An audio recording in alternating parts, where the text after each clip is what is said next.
Have you ever wondered how sounds make their way from the source all the way to your brain? Take a trumpet, for instance.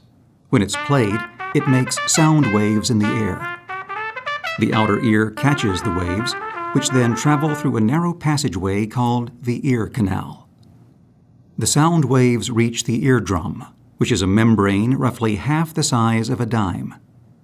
They make the eardrum vibrate, which in turn vibrates 3 tiny bones called the malleus, incus, and stapes.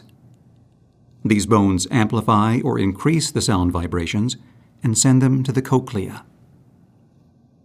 The cochlea is shaped like a snail and is the size of a garden pea.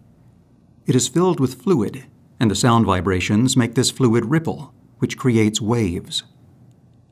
Hair-like structures called stereocilia sit on top of hair cells and are grouped together as hair cell bundles inside the cochlea. The hair cells inside the cochlea ride these waves, and the hair bundles are moved. The hair bundle on top of the hair cell turns these movements into electrical signals. As the hair bundles are moved, ions rush into the top of the hair cells, causing the release of chemicals at the bottom of the hair cells. The chemicals bind to the auditory nerve cells and create an electrical signal, which travels along the auditory nerve to the brain.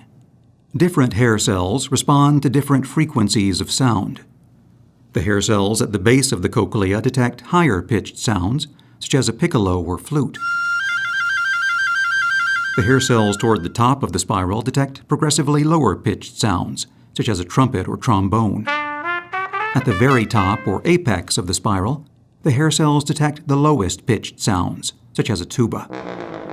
The auditory nerve carries the electrical signal to the brain, which interprets the messages as sounds that we recognize and understand.